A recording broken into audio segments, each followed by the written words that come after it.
Mariborski poklicni gasilci so preko regijskega centra na številko 112 ob 13:32 uri prej obvestilo, da je na lokaciji Koroški most, leva stran brežine, utopljenec. Avtomatsko je na zavodu stekel sistem aktiviranja, po operativnem postopku ustrezno število gasilcev z ustrezno opremo in pa ustrezna vozila za takšno intervencijo.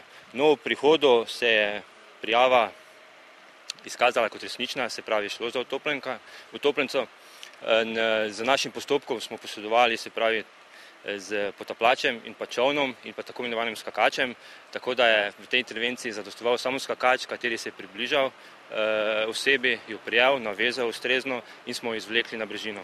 No, po izvleku se je izkazalo, da gre po vizualnem izgledu, tistem hitrem, gre za starejšo žensko. Približno 10 do 15 je intervencij na vodi, tukaj je tudi vključeno, se pravi, iskanje utopljencev, reševalne intervencije ob zdrsu, zletu raznih predmetov, predvsem vozil z udeleženci, ki so v vozilih, in pa izguba raznih predmetov. Tako da je vse skupaj tem našteto približno 10 do 15 intervencij na leto.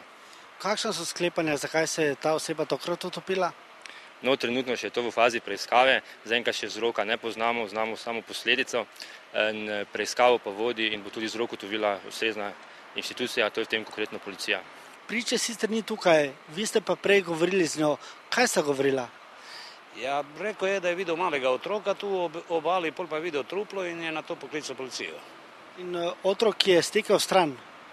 Za otroka nisem siguren, kak je povedal, ne bom trdil, ne vem.